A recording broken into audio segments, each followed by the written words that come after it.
What's going on, everyone? Welcome to another episode of the Breaking and Entering podcast with Brandon and I. We had another crazy week of football. NFC East. Everyone's good in that division. Well, everyone except for one team. You all know who that is. Let's get started with the opening drive. The Panthers has fired Matt Rule. He was 11-27 in 3 seasons. He had 4 years left remaining on his contract, but he's gone. Steve Wilkes has been named the interim head coach. Browns have made a trade already. They're trading a late round draft pick to the Falcons for linebacker Deion Jones. Deshaun Watson has been cleared to return to the Browns facility, and he's now able to work out with team and attend meetings, but he's not able to practice with the team yet. Lions cornerback Savion Smith left the game with a scary neck injury, left the game in an ambulance. We're hoping he's doing well. Ravens safety Marcus Williams dislocated his wrist. 49ers cornerback Emmanuel Mosley tore his ACL. Former running back Le'Veon Bell is making his pro boxing debut against former UFC fighter Uriah Hall October 29th. This fight will be on the undercard of the Jake Paul versus Anderson Silva fight. Now, Le'Veon Bell, good luck to you. I know you knocked out Adrian Peterson, but you're going up against a guy who actually fought for a living now. So I don't know, buddy. Good luck to you. Let's get started with these games, though, Brandon. Indeed, over the pond, we had the Packers and Giants in London. Giants came from behind and they won 27-22. They're now 4-1. They sit right up there with, as Ed mentioned, the other teams in the NFC East, surprisingly. Speaking of surprise, this game really surprised me from start to finish. I had the Packers winning. I did think it was going to be close, though. But for the Giants, I got to take my hat off to Daniel Jones. He had another efficient game. He took care of the ball, did his thing through the air and with his legs. I like the trickery, though, for New York. It's good to see that offense starting to, do a little different stuff than what they're used to, which is basically 3 and out. They had a double reverse for a touchdown in the first half. I believe it was Daniel Bellinger, the tight end. And then Saquon, he's back and he's making defenses pay for it big time. He finished with just over 100 scrimmage yards. Not a big game, but enough to get it done. The Giants even brought back the Wildcat offense in the fourth quarter with him. He took the snap and ran easily in the end zone on the right side of the hash marks. Yeah. Green Bay, though, they continue to struggle to find their footing. Aaron Rodgers, he didn't have a bad game, but the run game didn't help him much either, especially for 2 big running backs out there that, should be helping to carry the load right now as they continue to develop this receiving core or figure out who's going to step into the one spot for them. And you can always tell it's a bad day for Green Bay when they make Daniel Jones look good. So these London games, they're very iffy to me. Always, kind of lost of like who I'm going to pick. But we'll see how Green Bay responds next week against the Jets. How'd you feel about this game? Did you get to see any of it? I did. First of all, I want to apologize to all the Giants fans out there because last week I said y'all are the weakest 3-1 team around, and I thought the Packers would handle y'all easily. Well, y'all turned to make me look like a clown, so I want to apologize for that. I will say I think y'all are the weakest 4-1 team around, so y'all probably gonna shut me up next week, but we'll see. Yeah, this game, man, I think I want to give a real salute to, Saquon Barkley. I think Daniel Jones is playing well, but without Saquon, he had a couple of big plays. I think he had one big run, and he also had one big catch. It was like I wouldn't say a screen, but like a out he ran or ran in a flat and just made some yards out of it. But he made some big plays when they needed some big plays. They were the thing that was most impressive to me that they came from behind to win. They were down, 10-0, 14-0, something like that, maybe 17-3, something. They were down, and they fought their way back. The defense, guys like Kayvon Thibodeau, I kept hearing his name all day. He might not have had like a big, thing in the stat sheet, but he was making himself known out there with his pressures and everything. That defense, well, when it was time to make a stop, they made a stop. I thought the Packers would and Aaron Rodgers would come back in and win it, but they held their own. So salute to the Giants. The Packers, like you said, the rushing game wasn't too great. Aaron Jones rushed for 63 yards and Dylan rushed for 34 yards, but Aaron Rodgers and the offense really couldn't, pull away from the Giants. And when they needed to make something happen, they couldn't. I'm wondering going forward if the receivers are going to be an issue. Randall Cobb and Aaron Rodgers had a good connection this game, but I'm interested to see how they're going to look going forward. But yeah, salute to the Giants, man. Y'all made me look like clowns. Y'all shut me up. I said y'all the weakest 3-1 team. Y'all said shut the hell up there. We gonna beat the Packers. I also want to note that these London games, man, these fans are like, when you look in the crowd, they show the crowd like they really look like they're having a good time and like they're cheering. You can hear the crowd. They show one guy who looked like a damn Aaron Rodgers twin, which was kind of tripped me out. I don't know if you saw that or not. Yeah. But it was a great game, man. Yeah. I wish I could go to a London game because Same here. the energy in there looks crazy. Yep. It looks like a college atmosphere almost. Yeah. For the most part. And it's very diverse fans too. You see all different types of jerseys as well. Yeah, exactly. All right, switching gears, everyone. Ed's Commanders, they are losers of 4 straight games, point differential -38. And the biggest thing of all, another loss, tough loss there at home. They hosted the Tennessee Titans and fell 21-17. Yeah, I'm gonna be honest with you. I didn't even watch this damn game. I watched the Giants Packers game, and then as the games were coming on, I said I'm gonna take a nap because I was still kind of tired. I'm gonna take a nap watching these clowns play. But I woke up just in time. I didn't set an alarm or anything. I woke up just in time for the last play where Carson Wentz threw the interception on the goal line. So I was like, oh, well, of course I wake up for the final moment just to see what happens. But, typical. Is at this point is I'm at the point where it's always next season. I'm already up to that point right now because I just don't see it. Coaching, I thought Ron Rivera was going to be a strong suit going into the season. Maybe it was. We did have a lot of stuff going on in the offseason with Daniel Snyder and the franchise in general. And I know Daniel Snyder was off on his yacht and he was off on his plane in Europe, running away from everything. I know Ron Rivera was taking a lot of that heat. The team president, Jason Wright, was taking a lot of heat. So maybe that has some effects going to this season, but it's just coaching, time management, decision-making is just not good. Both sides of the ball. I was on Twitter a lot yesterday, and a lot of people were questioning Scott Turner, our offensive coordinator, just trying to figure out these plays he was calling and why he was calling them. And it's not looking good, man. I think the seat's definitely getting hot for Ron and that whole coaching staff, to be honest, because we're just not putting out a good performance. Home games are looking like away games for us. A lot of away teams, fans are going in the game. Carson Wentz, he didn't play as bad. He had a couple of nice connections with De'Ami Brown. Jahan Dotson was out. I guess De'Ami Brown stepped up, but it wasn't enough. Titan side of the ball, Derrick Henry, he seems back to normal. We had 100 yards, 102 yards rushing, 2 touchdowns. And Ryan Tannehill didn't kill us, but he made plays when he needed to. Yep. It just, overall out-coached. I don't want to say outplayed, but we just didn't make enough plays in the end. And Titans win. And NFC East, everybody's doing great except for the Commanders. And, honestly, whatever, you're gonna have to play well. You're gonna have to keep getting embarrassed. The whole damn division, Giants, Cowboys, Eagles, 4-1, 4-1, 5-0. Y'all clowns 1-4. I mean, how more embarrassing can it get? We're gonna find out. I don't want to say too much more. I'll go to a rant. Excuse me. Yeah. I was almost in the same boat as you. I got home and I took a nap during the 1:00 games because my team played on Sunday night football. So I generally those games, I think I mentioned last week, I either watch y'all play or take a nap. So I saw bits and pieces. I saw, I think it was Payne or somebody, he had a big sack on Tannehill in the first half. One of those hard hitting sacks that kind of got them fired up.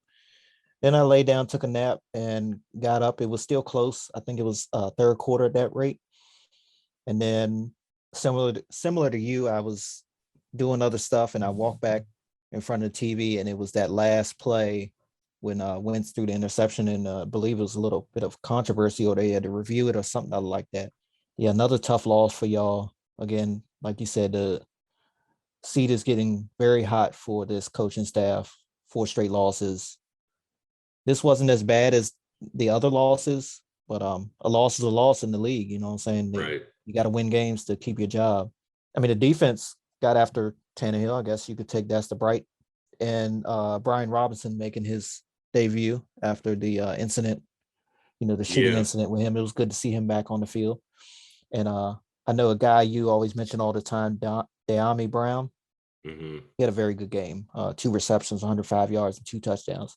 So if you had Yeah. to say a couple bright points, De'Ami Brown, Brian Robinson out there on the field, and the defense got after Ryan Tannehill. But again, it didn't help in the win column there. So y'all on a short week, y'all travel to Chicago on Thursday night, take on the Bears at Soldier Field. So Hmm.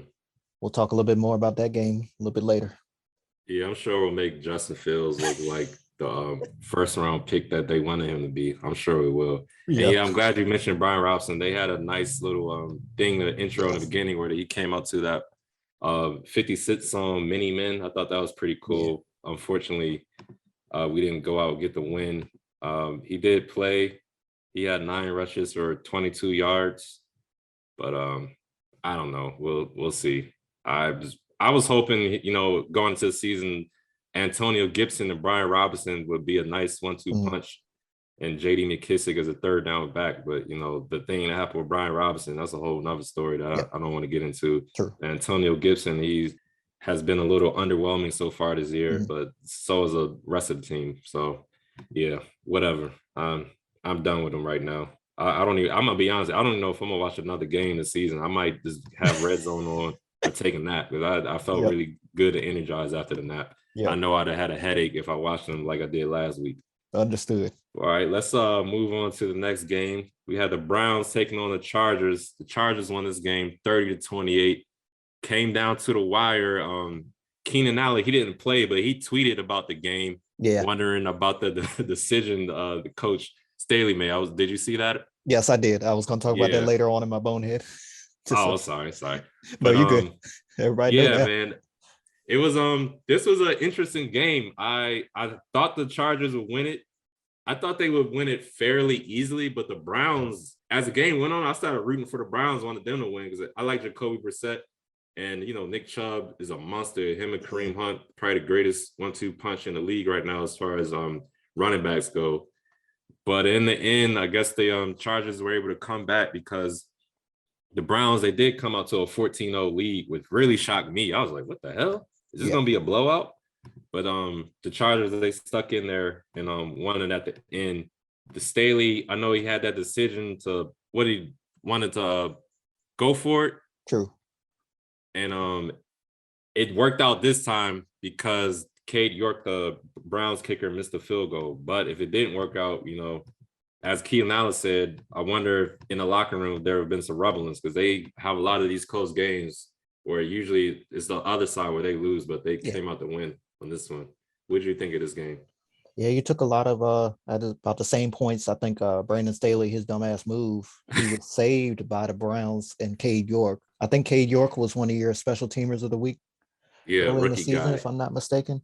Yeah. And you get some in there and then you miss some. So, it is what it is. I saw a funny video about that too.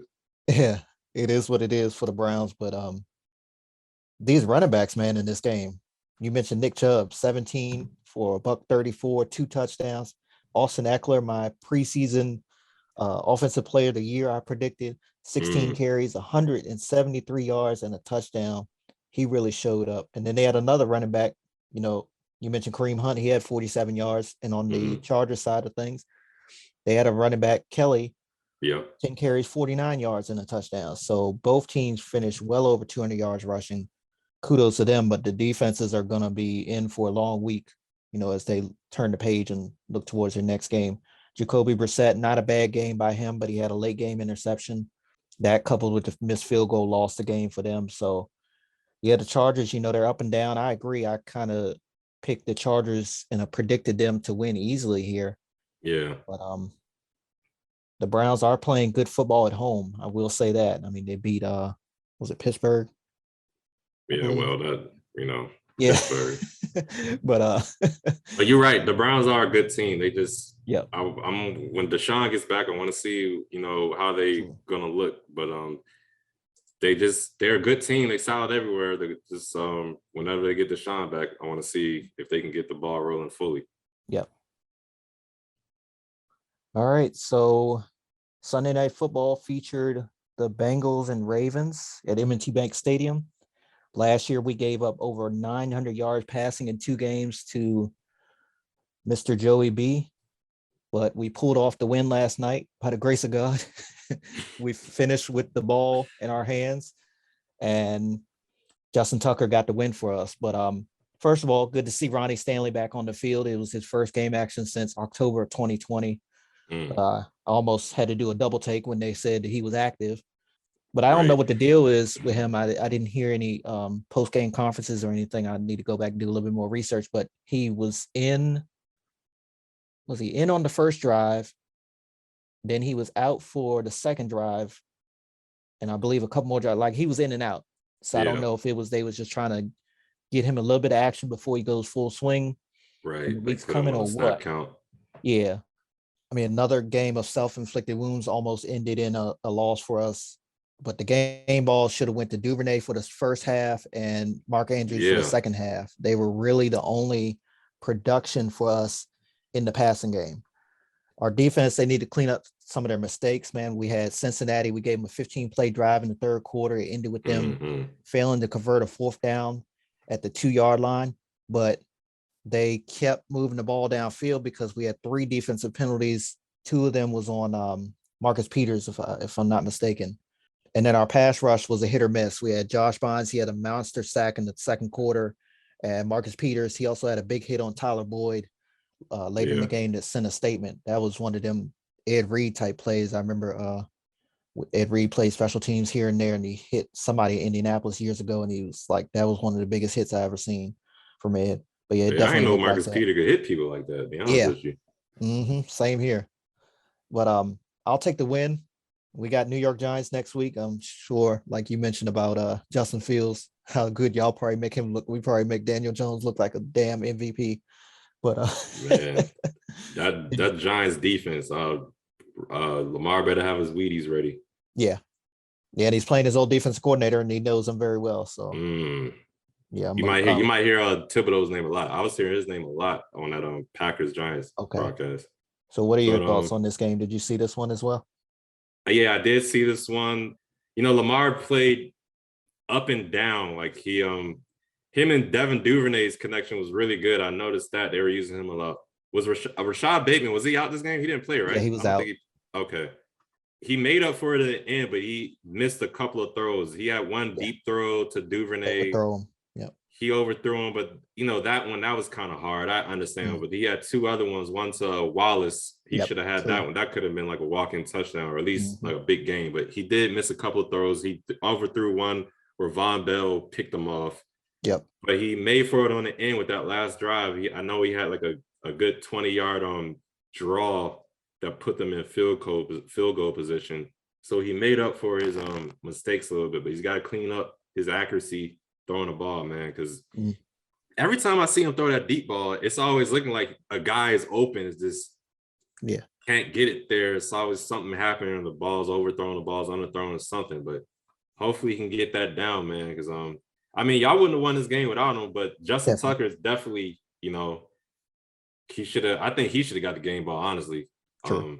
Y'all finally used them too. Y'all had a 4th down, and y'all actually kicked a field goal instead of going for it. I was like, wow, look at that. They showed us sideline shot of Harbaugh a couple times, actually. And like he looked worried. I don't know if like Bisciotti put some pressure on him or what, but I mean, maybe they just caught him at bad times, and like his face just looked worried.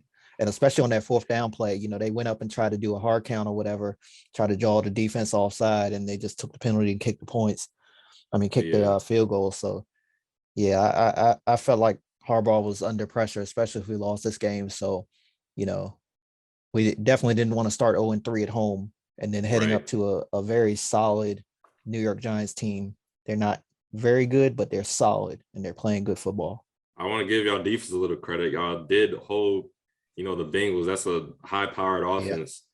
Y'all did a good job containing Jamar Chase for the most part. I think T. Higgins aggravated his ankle injury, so he didn't play that much. But I thought Hayden Hurst was gonna have a big game because it was like a homecoming type of game since y'all drafted him, and he did play pretty well. He had a nice touchdown catch True. where he broke a tackle and like kind of broke the plane with the ball to get in the end zone. Yeah. He had a nice little game, but other than that, y'all getting to Joe Burrow a lot. I know his offensive line bad, but JPP, y'all signed him last week, and I think he's been doing really well for y'all. Yeah. Two Pierre back-to-back tip passes. Right. So, the D coordinator, hopefully Marcus Peters and Harbaugh are all happy and friends again after last week. Everything feels better after a win. So salute to y'all. Y'all do got the Giants next week, the weakest 4-1 team in football. I need to leave the Giants alone. And one more thing about the Jamar Chase, like they definitely was trying to get the ball to him early on. He had a big catch. I think it was 11 yards for the first down on the first play of their drive, if I'm not mistaken. And then they try to a reverse to him in the run game, and we shut that down. I'm like, oh boy, they about to try to feed him the ball. But that's exactly what I was thinking, because he did have a catch. I was like, is he gonna get going? But he never really didn't get going as much. I mean, he still had a decent game, but he didn't like last year. Oh yeah, I don't want to mention last year. You already know. Yeah. Trust me, I had flashbacks on that first pass. I was like, oh boy. It was a small pass, like a screen pass or something like that. And he, like I said, he took it for the first down, but I was like, oh God, he about to break one. And we're gonna be down 7-0 early. Right. All right. You can see their thing though. Yeah, they did finally. Let's move on to the Vikings and the Bears. The Vikings won 29-22. Justin Jefferson had a huge game. Brandon, did you see this game at all? Yeah. What'd you think of this one? The Vikings are on a roll, for real. They're winners of 3 straight games, and in the driver's seat of NFC North. They're 3-0 in that division for the first time since 2015. You mentioned Justin Jefferson. This guy just averages over 100 yards receiving and double-digit catches each week. But kudos to Vildor from the Bears. He had a good play on the Cousins interception, good play on the ball there. Minnesota, they sealed the win with a 17-play drive for 75 yards at the end of the game. Bears fans, I mean, your team is more competitive this year, I think, than they were last year, but they just seem to fall short. I think Justin Fields, I saw a stat where it said he hasn't had a game since he's been the starter the year in the 5 games with multiple passing touchdowns. It's always been 1 or less. Yeah. So I know you mentioned you don't necessarily trust him, but nope. I don't know what to. I like the guy, but I think he needs a little bit of help around him, offensive line and receivers. I know they do have some young receivers out there. You've mentioned before that you like some of them, but it's nobody that's like flashy. You know what I'm saying? It's not like a number 1 receiver. Yeah. Yeah, the Vikings, they're looking pretty good right now. So we'll see how this goes. What do you think about this game? Yeah, 4-1. Piggyback on the Justin Jefferson thing. I think they said he broke the Randy Ross record for number of catches in his first 3 years. Wow. So yeah, this guy's surprising. Yeah, I know, right? This guy's looking like a bright spot for them. Dalvin Cook, he's been going. He was doing good last week, but he followed it up today or yesterday, 18 rushes, 94 yards, 2 touchdowns. They're starting to get him more involved. I think that Kirk Cousins needs some good weapons. He got Justin Jefferson. Now that Dalvin Cook is finally playing back to like MVP type caliber football, I think they're going to be even more dangerous. And that defense, they got your boys, Darius Smith, doing his thing too. But on the other side of the ball, for the Bears at least, I don't know, man. Justin Fields, I'm a little biased because he went to Ohio State. I'm a Michigan guy, so that's why I'm a little biased against him. But he'll show you some flashes. Like, it looks like he's got a pretty decent deep ball. Yeah. I don't know if you saw the play. They saying it was candidate for catch of the year. He threw a nice ball to Darnell Mooney. He caught a one-handed catch. It wasn't a touchdown or anything, but it was still a nice catch to get them in a field goal or in the red zone. But if they can't run the ball, then usually they're going to lose. And looking at these numbers, David Montgomery, he was out last week, came back this week, 12 rushes, 20 yards. And then Khalil Herbert, he only had 4 carries for 11 yards. Right. Leading rusher was Justin Fields, 8 carries for 47 yards. It's not going to get the job done, especially you saw what happened with Trey Lance. He was running around scrambling for his life. Unfortunately, he broke his ankle. I just don't know if Justin Fields, man, you got to be able to throw the ball more consistently and not run around as much, or you might get taking a lick out there because he's taking some True. licks preseason. He got his damn hat knocked off. Mhm. Helmet, but he got jacked up as that. Oh, ESPN back in the day. Yeah, but who was that? Tom Jackson and those guys. Yep. But yeah, man, I don't know if the Bears will be do enough this year. I think they're like a year or two away before they can really make some noise in the NFC North. Maybe when Green Bay retired or Aaron Rodgers retires, Mhm. then they can finally win some games and get out the basement between them and the Lions. But for right True. now, I just don't think they have enough. You mentioned the O line, defensive side of the ball. I like them. Mhm. Roquan Smith, Yep. Eddie Jackson. They got some pieces, but I just don't know if Justin Fields is ready yet to take them over the top. It doesn't look like Yeah. it from what I've seen. Doesn't look like it. Eagles and the Cardinals. Eagles won a close game against the Cardinals to improve to 5-0. Kyler Murray. Going into this game, I was interested to see how he would play. I thought the Eagles would win, but I just something about Kyler Murray. He hasn't really shown it much this year, but Mhm. last year he had a lot of plays where it's like, man, I don't know. The way he runs the ball is different from other guys. Yeah. Like Lamar Jackson, I think he's the best, scrambler running quarterback alive. But the way Kyler Murray runs the ball, I don't want to say he's faster or more explosive, but like you see him take off a QB quarterback draw and he takes Yeah. off like he's flying past people. Yep. And it's just like weird, like to see him play because like he can make plays like that, and then he'll make plays or at the end of the game he scrambles and he slides and it's 2nd and 1 or 3rd and 1, and then he what's it called? Damn, I'm having a damn brain fart. When they spike the ball, he Oh spikes the yeah. ball, Yep. and now it's 4th and 1, so they got to kick the ball. And Yeah, I think I was. Yeah, I remember seeing it. unfortunately, they missed the kick and Eagles going to win the game. But it's like stuff like that is like you scratch your head. You'll make a True. great play, make 2, 3 great plays, and they'll make one player like, come on, man, what's going on? So I don't know. But the Eagles, 5-0, Jalen Hurts. At first I was saying, oh, AJ Brown is going to just eat. But the last couple of weeks, AJ Brown has been silent. Mhm. Devontae Smith, he's making a connection with him. And at this point, Jalen Hurts is just, I think he's taking that next level. He's made a leap, or he's getting everybody involved. Dallas Goedert's getting involved. I said Devontae Smith, he had another 10 catches. I think he only had 80-something yards, but those he's making some plays out there. And then their running game, Jalen Hurts, Miles Sanders, Yep. Kenneth Gainwell. I mean, this team, all 3 levels, all 3 phases, man, they just looking good right now. They're gonna have a good test against the Cowboys because that defense is looking real good. So I want to see how the Eagles look against them. But this game, they showed. I think the Cardinals are a good team. Their record might not show that, but they usually play people well. And I think this was a real good win for the Eagles. What did you think about this game? You saw this one? Absolutely. I didn't see it. Watch the highlights still. I remember following it as well. The three to late games on Sunday. This Yeah. Eagles team, very good. I mean, they're putting out everything that people thought that they were going to be. Very close game at the end, but they pulled it out. Jalen Hurts only had different receivers involved in the game, but it didn't matter because, like you said, Dallas Goedert and Devontae Smith were just Yeah. enough for them. I think the Cardinals need to put out a search team for James Conner. I mean, had a stellar season last year, and he's been MIA for most of this season. I do believe things will get better for Arizona. They have DeAndre Hopkins coming back in week 7, I believe, off the 6-game suspension. So that should make things a little bit easier for Kyler Murray and company. And, Marquise Hollywood Brown is actually having more production than I thought he would out there for sure. Yeah. I know they had the connection from college. I just didn't think that it would connect on the field again very soon. But yeah, you mentioned that game next week, Sunday Night Football at the Link, Dallas at Philly. It should be a thriller for sure.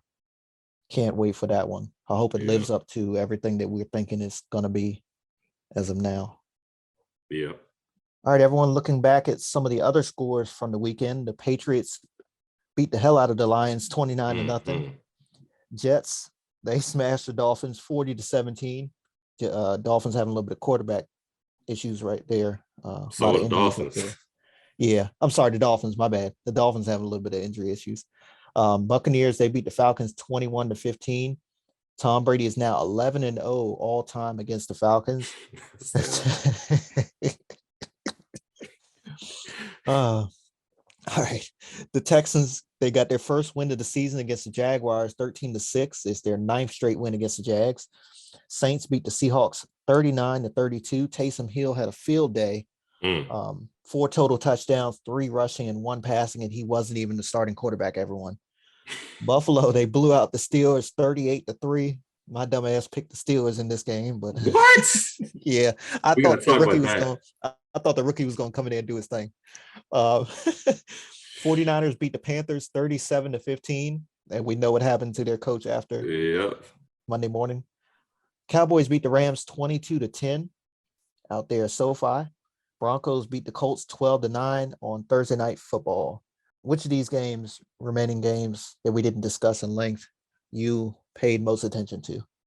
I was checking out that Texans Jaguars game. I don't know if you remember last week, we were kind of previewing some games, and you mentioned that one, and I was like, I think it was going to be a trap game for the Jaguars. Well, I guess I was wrong, because I forgot that, going into this game, Texas won 8 straight against them. So I should have remembered that and like picked the Texans to win, because that was I did not see the Texans winning that game, but they came out there. Derek Stingley, their rookie cornerback they picked up, he was playing good ball. He had an interception. But yeah, I was shocked that the Texans won that game, got their first win. Salute to Lovie Smith getting his first win. Yep. Other games I was looking at, of course, I was watching the Cowboys-Rams game. True. And that Buffalo Steelers game, my God, man. Mike Tomlin, I'm feeling sorry for you, man. I don't know, boy. 38-3. Good Lord. And I'm hearing it could have been worse. They could have put up 50 if y'all they wanted to, but I guess they wanted to be nice and make y'all lose by 35. But yeah, those are the games I was paying attention to. What about you, man? Which games are you looking at? That Saints-Seahawks game, in between my nap and watching a little bit of y'all's game and moving around doing other stuff, I remember seeing game breaks and seeing Taysom Hill just run all over the Seahawks defense. And then Geno Smith had himself a decent day as well. Yeah. And then the Patriots-Lions game, I didn't think it was going to be this much of a blowout. I believe I picked the Lions in this game. I remember seeing on Twitter after the game, I think Jalen Mills, if I'm not mistaken, was giving some tips to Jeff Okudah, I believe that's his name, is the corner for the Lions. For the Lions, yeah. After the game, I know one of the Patriots receivers had a big game on the Lions defense there. So yeah, between those two games and I didn't think the Jets would beat the Dolphins the way they did. I know Teddy went out of this game, I believe. They had first play of the game he went out. I'm sorry to cut you off there. The only reason I say that because I have him in one of my fantasy leagues. Okay. And I had Kyler Murray, but I was like, I don't like the Eagles matchup. So I put Teddy Bridgewater in.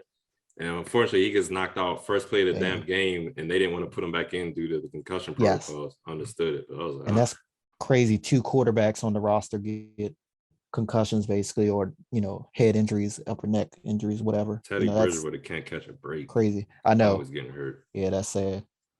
Also, before we move on, I want to know if you heard anything, the Falcons Buccaneers game. I guess there was a little controversy. Yeah. Did you see that? Yeah, I did see the sack. What did you think? Did you think that was roughing the passer? No, it wasn't no roughing the passer. Yeah, man. Tommy get them calls like that no matter what. Yes, you're damn right about that. You're damn right. I agree. That was not passing or roughing the passer. But they said that same ref had a call last week. I can't remember what the game was. Was that Jerome Boger, if I'm not mistaken? Was that I think that was the Josh Allen roughing the passer. I think he called that game for us, if I'm not mistaken. But I know they said he was in a game last week where he called a roughing the passer where it definitely wasn't. And it was like, they got to get a hold of it, of course. Yeah. So, yeah, very, very Tom Brady like, especially from the New England days where he gets whatever calls that he wants. A little bit of crying to the refs and the yellow flag comes out. So yeah. Exactly. Definitely. All right, everyone, it's that time of the show for our player awards. We're going to start with the offensive ace of the week. I've got Taysom Hill. Just mentioned him a few minutes ago. We all know what a gem for the Saints. Dude wasn't even a starter. We know Andy Dalton, the Red Rifle, I believe his nickname is, was in there at quarterback. But for Hill, he was his day, his stats. 1 for 1 Yeah. passing, 22 yards and a touchdown, 9 carries for 112 yards and 3 touchdowns. Man. Who do you got? That's a great one, man. And I think I can't remember if it was last week or the week before, but you was like, I don't know why the Saints didn't start Taysom Hill at quarterback because you mentioned how he's a great player and could do like a lot of things, jack of all trades. And well, he certainly showed his mettle yesterday, showed his worth. I'm gonna if I can't give it to Taysom, you got him. I'm gonna give it to Josh Allen, 424 yards passing, 4 touchdowns through the air, a little bit of rushing too, 42 yards rushing, man. His MVP season type numbers is continuing, and I don't think they're better than the Eagles, but this is definitely top 3 football team right now. Yeah. I'm gonna give them the number 2 spot. But man, Josh Allen, another great day for him. I got him as my offensive player of the week. Definitely. Defensive side of the ball, who you got for the player of the week? Mine is a player. He didn't necessarily have a big game, but it was a stat that really surprised me about him as well as the defense. We talked about that Patriots Lions game. Matthew Judon, former Raven, in his second year with New England and the entire Patriots defense. Judon became the first ever Patriot to get a sack in the first 5 games of the season in each of those first 5 games. Very impressive. You think about the likes of Mike Vrabel playing for them, Willie McGinnis, Big Vince Wilfork, the guys that have come along the years there in Foxborough that he, got this record on his hands now. So shout out to the entire Patriots defense of shutting down a team that was averaging 35 points per game this season and leading the league in scoring offense. Shout out to them. How about you, defender of the week? My defender of the week, I'm gonna give some love to the Cowboys and Micah Parsons. You look at his stat sheet; it's not like great numbers or big number. He did have 2 sacks, and one of those sacks was like at the end of the game to kind of force the win for them. He had a forced fumble as well, and he looked like he had a little groin injury because they started taking him out, only playing him on 3rd downs. But whenever he was out there, you notice him on the field. He jumped off the screen. So Micah Parsons, I'm gonna give him my defensive player of the week. As a Cowboy, I can't believe I just did that, but I show love when I do. All right, my special team of the week goes to Chase McLaughlin. He's the Colts kicker. Really? Thursday Night Football. Yeah, his legs single-handedly won the game for the Colts. That's true. 12-9. That's true. That's true. I remember.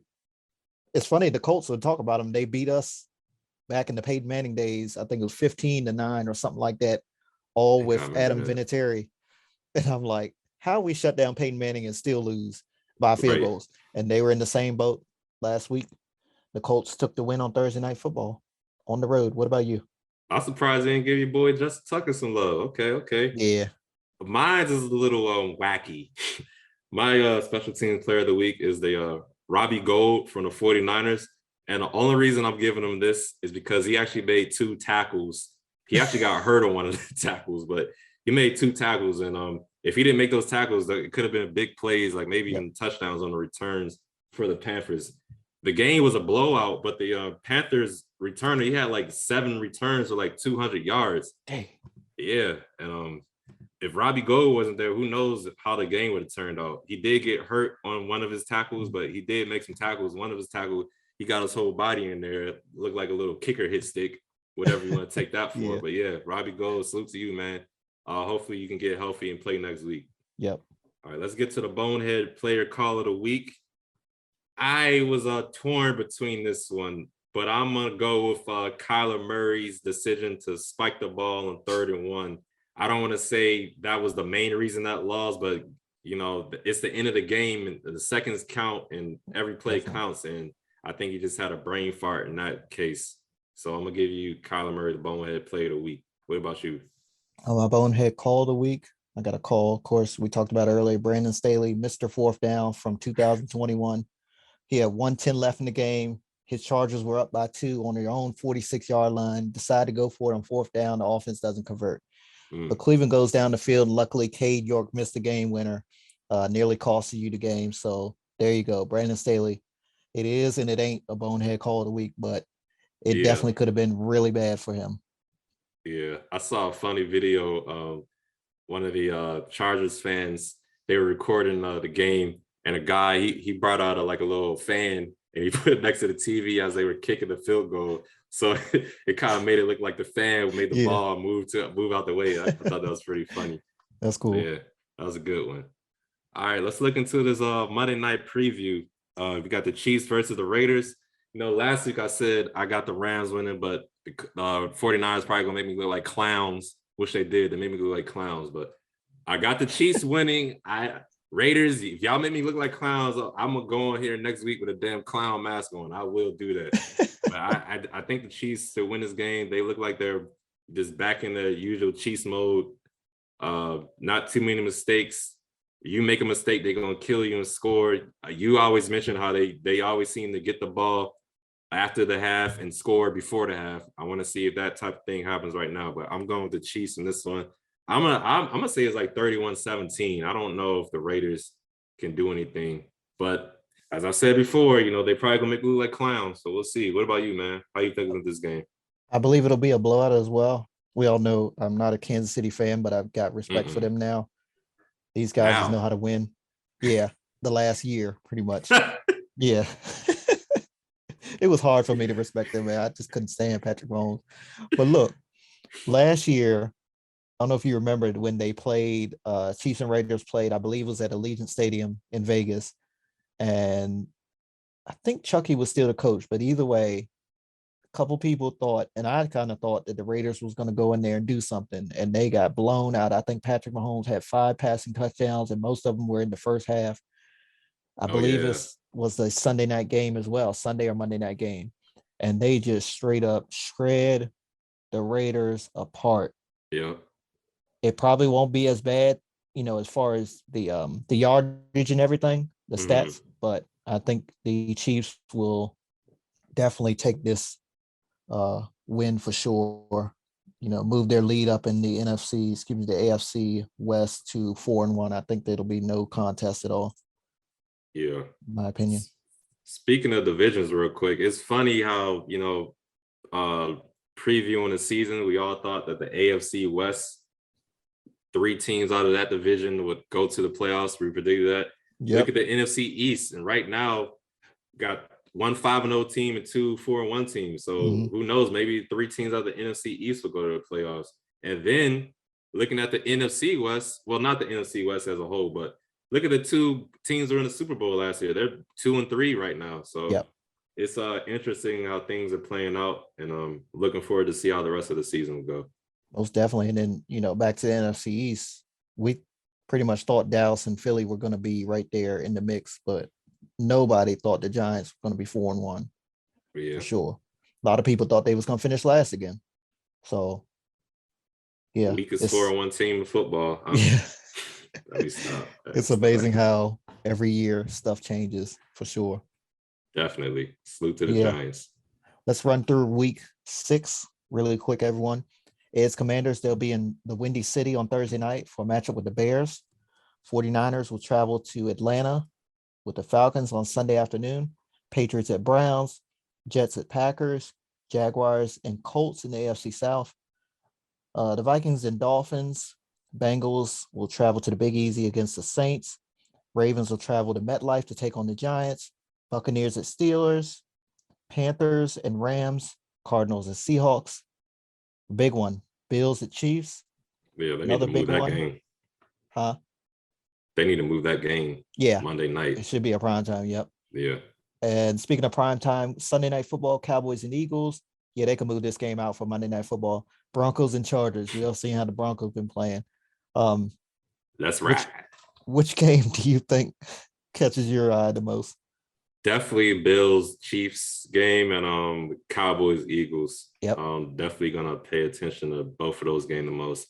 And let me see. There was another game you said I'm gonna look at the Ravens Giants game, 4-1, 3-2.